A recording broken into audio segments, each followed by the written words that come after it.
అట్లా కాదమ్మా ఇను, అట్లా కాదు. మంచి యోగ్యుడమ్మా, బీటెక్ చదివిండు, మీరు ఇంత కష్టపడి చదివించింది కదా. ఇదే పంచాయతీకి తెలంగాణ తీసుకొచ్చుకున్నాం. తెలంగాణ తీసుకొచ్చుకున్న తర్వాత కూడా ఇంత దరిద్రం ఉంటుంది అనుకోలే. కానీ ఒక దరిద్రులు ఆ ముఖ్యమంత్రి ఈ పరిస్థితికి వచ్చింది. నువ్వేమి ఇబ్బంది పడకు, మేము కొట్లాడతాం కానీ మేము కొట్లాడతాం జర. నేనేం చెప్పాలి నాకు అర్థమైతలేదు కానీ దండం పెడతాం. మీరు ఇట్లా ఆత్మహత్య చేసుకోవచ్చు. ఈ కుటుంబాలు ఇట్లా జరగదు. ఇట్లా తెలంగాణ ఇప్పటికే శవాల జాతర అయింది. ఇట్లా జరగదు. వద్దొద్దమ్మా, వద్దొద్దు, ఏడవద్దు. ఈ శోకం వాళ్ళకి అర్థమైతే లేదు. అర్థమయ్యేదాకా మేమైతే కొట్లాడతాం. నువ్వు ఆగమ్మా, అమ్మ జర కాల్మొక్క దండం పెట్ట కాల్మొక్క. ముఖ్యమంత్రి రేవంత్ రెడ్డి గారు మొన్ననే ఒక 15 రోజుల కిందనే హైదరాబాద్ లో ప్రెస్ క్లబ్ లో సర్పంచ్లందరితో కూర్చొని వాళ్ళ కమిటీతో కూర్చొని ఆత్మహత్యలు జరుగుతా ఉన్నాయి, చాలా ఇబ్బందులు ఉన్నారు సర్పంచులు, ఇంకో ఆత్మహత్య జరగకుండా చూడాలని చెప్పి మీకు విజ్ఞప్తి చేసినాము. చేసిన తర్వాత 15 రోజులు గడవక ముందే ఇగో ఇక్కడ సాక్షాత్ దాసరి శంకరయ్య గారు బీబీరాజ్పల్లె ఊరు ఆత్మహత్య చేసుకుని 10 లక్షల బిల్లు కొడుకు రాజ్ కుమార్ బీటెక్ చేసిండు. ఇక్కడ ఇలా 15 రోజుల లోపల శోక సముద్రంలో ఈ పాపం ఎవరిది అక్కడ చూడ, శోకంలో కూర్చొని అక్కడ ఒకసారి చూపించారు. ఆ శోకం దీనికి బాధ్యులు ఎవరు? దీని బాధ్యులు ఎవరు? తప్పెవరిది? శిక్ష ఎవరికి? ఏం రాజకీయ వ్యవస్థలో ఉన్నాం మనం? తెలంగాణ తీసుకొచ్చుకున్న తర్వాత భారతదేశానికి ప్రథమ పౌరుడు రాష్ట్రపతి ఎట్లనో పల్లెలకు సర్పంచ్ ఎట్లా, సర్పంచే వాళ్ళ ధైర్యం కోల్పోయి అప్పుల పాలయ్యి, వాళ్ళ అప్పుల పాలు అయినా గానీ పిల్లలను చదివించుకొని బీటెక్ చదివించుకొని 2 సమస్యలు ఇక్కడ. ఒకటేమో సీసీ రోడ్డుకు సంబంధించినటువంటి 3 సంవత్సరాలు అవుతుంది ఇప్పుడు అది ఏసీ. ఈయనే నువ్వు రేవంత్ రెడ్డి నువ్వు అధికారంలోకి రాక ముందు నువ్వు చెప్పినావు సర్పంచ్లు ఏ పార్టీ అయినా పర్వాలేదు, అపోజిషన్ పార్టీ అయినా పర్వాలేదు, అధికార పక్షమైనా పర్వాలేదు, ఎవరైనా పర్వాలేదు, మీరు వర్కులు చేసినవి గ్రామ అభివృద్ధి గురించి చేసిండ్రు, మీరు ప్రజల గురించి చేసినారు కాబట్టినే మీరు అడగండి, మీ బిల్లులు మేము ఇస్తాము, మీరు బయటికి రాండి, ఎమ్మెల్యేలను గల్లబట్టండి, మంత్రులను గల్లబట్టి అడగండి, మీ బిల్ల గురించి రోడ్డు మీదకి రండి, కాంగ్రెస్ పార్టీ మీ ఎంబడి ఉంటుందని చెప్తే పల్లెల్లో ఈ సర్పంచులు ఇండైరెక్ట్ గా చేయండి. మీరు గవర్నమెంట్ కి రాలే, మీరు ముఖ్యమంత్రి రాలే. మీరు ఇప్పుడు వచ్చిన తర్వాత ఓడదాటిదాకా ఓడమల్లన్న, ఓడదాటినాక బూడమల్లన్న చందం లెక్క ఊసరవల్లి కన్నా అధ్వానంగా ఘోరంగా మీరు రంగులు మార్చుకుంటూ ఆ ప్రెస్ మీట్ పెట్టిన 3వ రోజుకే 2 రోజుకే మీరేం చెప్పారంటే ముఖ్యమంత్రి గారు అది టీఆర్ఎస్ హయాంలో జరిగిన వర్కులు మా టైంలో కాదు కదా అని. ఈ సర్పంచ్ ఇప్పుడు తన ఇల్లు కట్టుకుంటుంది కాదు, ఇగో రేకుల ఇల్లు ఇక్కడ చూసారు కదా, ఇది కూడా 20 సంవత్సరాలు సర్పంచ్ చేసినటువంటి శంకరయ్య గారి ప్లాట్ కూడా గవర్నమెంట్ ప్లాట్ అంటిది. అంటే నిజాయితీగా ఉండు కూడా పాపమే అయిపోయింది. ప్రజలు కూడా చూసేటోళ్ళు కూడా అర్థం చేసుకోవాలి. ఇది ప్రజల ఉపయోగపడేందుకు చేసినటువంటి రోడ్డుకు సంబంధించినటువంటి బిల్లు తన ఇల్లు కట్టుకొని అడుగుతలేడు. ప్రజల గురించి, ప్రజల సౌకర్యార్థం. ఇక్కడ చాలా మంది ఉన్నారు. ఒక తన గట్లనే కట్టిండు, డ్రైనేజ్ కట్టినట్ట, తనైతే బిల్లే లేకుండా ఇప్పుడు కొత్తగా వచ్చిన ఎమ్మెల్యే టార్గెట్ చేసి పెడుతున్నారు. ఇగో ఇక్కడ వీరి బిల్లు, వీరి సర్పంచ్ దాదాపు 60 లక్షల వరకు. ఇగో ఇప్పుడు ప్రజెంట్ సర్పంచ్ ఇగో వీరిది కూడా దాదాపు 10 లక్షల వరకు చెక్కులు ఇచ్చి కూడా క్యాన్సిల్ చేసిన ఉదంతాలు ఇవన్నీ ఉన్నాయి. ఇక్కడ అందరూ గ్రామాలకి వెళ్ళి వచ్చిన వాళ్ళే సర్పంచులు, మాజీ సర్పంచులే ఇక్కడ ఉన్నది.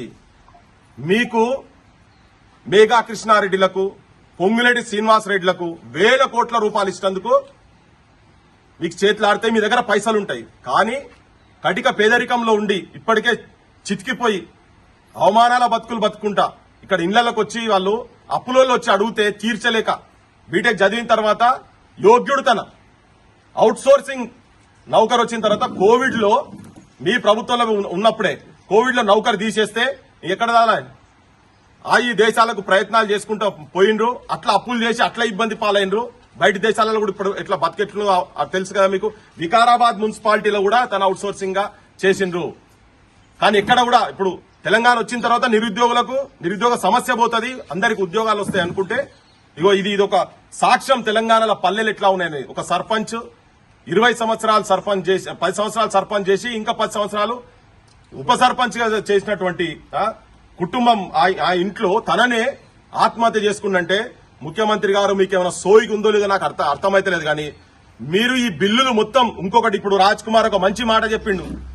మా నాయన పోయిండు, మా డాడీ పోయిండు, కానీ ఇంకెవరు తండ్రి ఇట్లా ఏ కుటుంబంలో కూడా ఏ తల్లి కావచ్చు, ఏ చెల్లె కావచ్చు, ఎవరైనా గానీ ఇటువంటి శోకంలో ఉండకుండా దీన్నన్నా ఇప్పుడన్నా నువ్వు తూతూ మంత్రంగా ముచ్చట్లు చెప్పుకుంటా ఇప్పుడు నెక్స్ట్ ఏదో ఎలక్షన్స్ గడిపించుకోవాలని చూస్తున్నాము గానీ చితికిపోతున్నాయి కుటుంబాలు, గ్రామాలలో చితికిపోతున్నాయి. ఈ కుటుంబాలను నాశనం చేయకు ముఖ్యమంత్రి రేవంత్ రెడ్డి. మీకు ఏమైనా పంచాయతీ ఉంటే మీరు పైన ఏమైనా చూసుకుని రాయన. ఆయన గీ బిల్ల గురించా తిప్పి కొడితే 600-700 కోట్ల రూపాయలు లేవు మొత్తం కలిపితే. కానీ నీ షికారులకు, నీకు సినిమా వాళ్ళకి ఇష్టందుకు నీకు పైసలు లక్షలు దొరుకుతాయి. కోట్ల రూపాయలు పెట్టి నువ్వు సినిమా అవార్డులు పెడతావు. మీరు బయట దేశాలకు పోయి ఏం చేస్తున్నారో మాకు ఎరకలేదు. హైడ్రా అని చెప్పి బయట దేశాలకు పోయినావు. అదో 50,000 ఒకసారి 150,000 అన్నావు, 1,00,000 అన్నావు. నాది ఎంత పోతుందో మాకు తెలియదు. గిన్ని ఏ చూస్తే 1,000 కోట్ల రూపాయలు మాట్లాడేటోనివి. నీ కనీసం పేపర్ యాడ్లు నువ్వు వేసుకునే పేపర్ యాడ్ల పైసలు ఇస్తే ఈ కుటుంబాలు ఇలా బజార్లో పడుకుంటుంటాయి. చాలా ఘోరంగా ఉన్నది.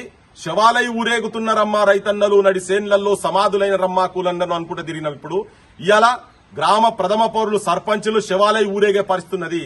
ఈ శవాల జాతర కానియకండ్రి. మీ పైశాచికం బంద్ చేయండి. ముఖ్యమంత్రి రేవంత్ రెడ్డి గారు మీ పైశాచికం బంద్ చేయండి. కర్ణాటక కిరాత కీచకులు లెక్క మీరు వ్యవహరించకండి. ఊర్లలో పాడల్లేస్తున్నాయి. ఇది మంచిది కాదు. తెలంగాణ పల్లెలలో పాడల్లేస్తున్నాయి. ఇది మంచిది కాదు. నీ గురువు చంద్రబాబు నాయుడు లెక్క నువ్వే గట్లనే పేరు తెచ్చుకోవాలనుకుంటే తెలంగాణ పల్లెలల్లో నీ రాక్షస పాలన బంద్ చేయి.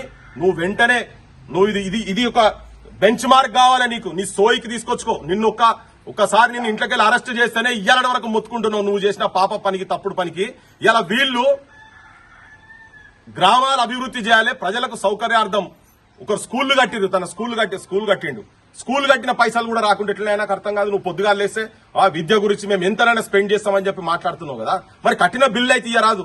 ఇప్పుడు పంచాయత్ సెక్రటరీలకు వాళ్లకు పైసలు ఇస్తలేవు. గవర్నమెంట్ అంతా ప్రజల చేతుల్లోనే ప్రజలే పెట్టి చేస్తా ఉన్నారు. మీరు మాత్రం పందికొక్కులు లెక్క తిని బలుస్తున్నారాడా. నువ్వే చెప్పినావు. ఏం చెప్పినావు? నేను అవినీతి చేయకుంటుంటే 40,000 కోట్ల రూపాయలు ఉట్టిగా ఎడమ చేతం తీసిస్తా అన్నావు. 40,000 కోట్లు కాదా ఆయన, ఒక 400-500 ఒక 500-600 కోట్లు వీళ్ళకి ఇచ్చేసాయి. సర్పంచ్లకి నువ్వు ఎలక్షన్స్ కు పోక ముందు రాకముందు నువ్వు ఇయ్యి. ఇది ఆపకపోతే ముఖ్యమంత్రి రేవంత్ రెడ్డి నీకు చెప్తున్నాం మేము ఒత్తి వదిలిపెట్టాం నిన్ను. నువ్వు అనుకుంటున్నావో ఒక స్టేట్మెంట్ ఎక్కడో కూర్చొని నేను ఇయ్యా అని చెప్పనే వదిలేసి అయిపోతుంది అనుకుంటున్నావో. నిన్ను ఊరూరా ఎంబడబడతాం నిన్ను. ఈ సర్పంచ్ల బిల్లు వచ్చే వరకు ప్రజలకు కూడా చెప్తున్నాం, ప్రజలకు కూడా విజ్ఞప్తి చేస్తున్నాం. ఎందుకంటే దండం పెట్టి చెప్తున్న ప్రజలకు కూడా మీరు ఓటు అమ్ముకోకండి. ఇప్పటికే సర్పంచ్లు ఇబ్బంది అయినరు. మళ్ళీ వచ్చే సర్పంచ్లు కూడా అప్పులు చేసి మీకు ఇచ్చడానికి అప్పులు చేయాలి. మళ్ళా కాంట్రాక్టులు ఈ వర్కులు చేసేందుకు అప్పులు చేయాలి. ఎందుకు చేయాలంటే ఆఫీసర్లు, ఎమ్మెల్యేలు, కలెక్టర్లు అప్పుడు ఎంబడబడ్డోళ్ళు ఇప్పుడు పోయి ఆఫీసుల చుట్టూ బిచ్చగాలే లెక్క. వీళ్ళు బిచ్చగాలనే ఆ సర్పంచులు ఇంటి చుట్టూ నీ ఆఫీసుల చుట్టూ ఊకే తిరిగేటందుకు తెలంగాణ సర్పంచులు బిచ్చగాల లెక్క పడుతున్నా నీకు. కానీ ఎందుకు వస్తున్నారు ఆయన? వాళ్ళ దగ్గర పైసలు లేక. ఎవరో సిటీ చుట్టుపక్కల వాళ్ళు సర్పంచ్లకు ఏమైనా ఉంటే ఉండొచ్చు. కానీ పల్లెలకి కటిక పేదరికంలో ఉన్నటువంటి సర్పంచ్ల బాధ ఇనాలే. అందరి సర్పంచ్లకు విజ్ఞప్తి చేస్తున్నా, పోరాటం తప్ప మీరు అప్లికేషన్లు ఇచ్చేటి అన్ని కూడా పుట్లాలకు ఇచ్చి పల్లీలకు పుట్నాలకేసి పెట్టుకుంటారు. ఇళ్ల శవాల జాతర అవుతున్నది. మీరు కూడా సోయికి రాండ్రి. బయటికి వచ్చి కొట్లాడాల్సిన అవసరం ఉన్నది.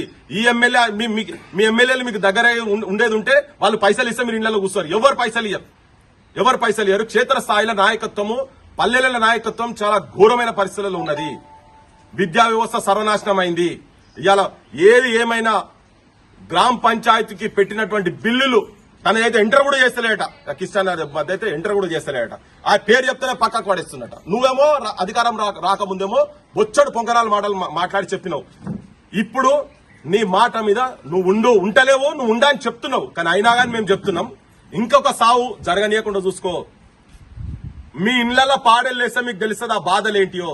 మీ ఇళ్లలో కన్నీళ్లు వస్తే తెలుస్తుంది ఆ బాధలేంటియో మీకు తెలుస్తుంది. ముఖ్యమంత్రి రేవంత్ రెడ్డి మీరు తిని బలుస్తున్నారు. మీ మంత్రి మార్గం మొత్తం అట్లనే ఉన్నది. ఇప్పుడు కొంత తెలుస్తున్నది అంటే 1-2 కోట్ల కన్నా ఎక్కువ కొంతమందికి అక్కడిక్కడ ఇచ్చిండ్రు అని చెప్తున్నారు. అది లిస్ట్ అయితే మాకు తెలిసేదే పర్సెంటేజీలు తీసుకోనట.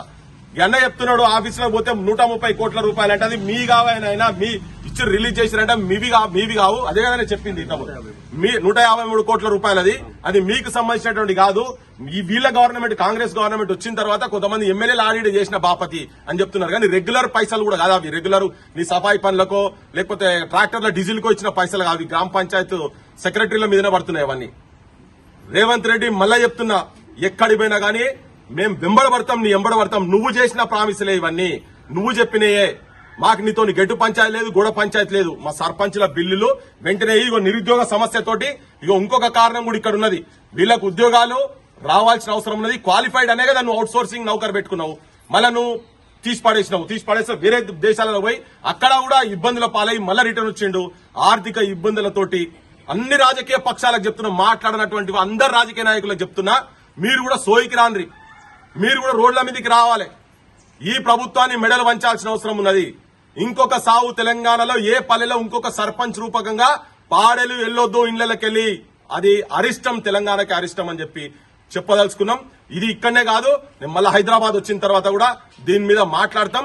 ఇవాళ మేము బీబీరాజ్పల్లె, గుల్లపల్లె మండల్, జగిత్యాల్ జిల్లా దగ్గరికి వెళ్లి మాట్లాడుతున్నాం. వీళ్ళందరూ ప్రజాప్రతినిధులు, వీళ్ళందరూ వీరు జెడ్పీటీసీ, మాజీ జెడ్పీటీసీ గారు అందరూ వాళ్ళే ఉన్నారు. గ్రామ ప్రజలు కూడా ఉన్నారు. రాజకీయ వ్యవస్థ మొత్తం సర్వనాశనం అవుతున్న రేవంత్ రెడ్డి, సోయికిరా ముఖ్యమంత్రి రేవంత్ రెడ్డి, నువ్వు అబద్దాల మాటలతోటి, అసత్యాల మాటలతోటి, నీ దుర్మార్గపు పిచ్చి ఉపన్యాసాలతోటి నువ్వు గద్దెకెక్కినావు. గానీ గద్దెకెక్కినాక పిశాచులను మరిపించేటువంటి పాలన చేస్తున్నావు. తస్మాత్ జాగ్రత్త అని చెప్పదలుచుకున్నాం. ఇంకా ఆత్మహత్యలు జరగొద్దు. ఇది ఇక్కడికి ఫుల్ స్టాప్ పెడదాం. మీడియా కూడా, నేను మొత్తం మీడియా కూడా చెప్తున్నా, మీరు దయచేసి ఇది పల్లె పల్లెకు పోయేటట్టు చూడండి. దాసరి శంకరయ్య గారిదే ఇది ఆఖరి సావు కావాలి. ఇంకా మళ్ళా చావు కావద్దు. సర్పంచ్లందరూ కూడా చైతన్యవంతులు కాండ్రి, దయచేసి చెప్తున్న చైతన్యవంతులు కాండ్రి. మీరు చేతిలో చేసి కూర్చొని అప్లికేషన్లు ఇస్తే మాత్రం కావు, బిల్లులు రావు, కొట్లాడింది కాదు. ఇది పల్లెలలో మీరు అవసరమైతే మీకున్న క్యాడర్ తోటి మీ అంబేద్కర్ విగ్రహం దగ్గరనో లేకుంటే 3 వాట్ల దగ్గరనో ఎక్కడనో మీ ఊరు సెంటర్లల్లో మీరు ధర్నాలు చేసి స్టార్ట్ చేయాలి. రాష్ట్ర స్థాయిలో కూడా మీరు ధర్నాలు చేసి ఈ ముఖ్యమంత్రి, సోయిలేని ముఖ్యమంత్రి, సోకుల ముఖ్యమంత్రిని ఆయన మాట మీద నిలబట్టట్టు ఈ ప్రభుత్వాన్ని, కాంగ్రెస్ ప్రభుత్వాన్ని మెడల్ వంచేదాకా పోరాటం చేయాల్సిన అవసరం అవుతున్నది.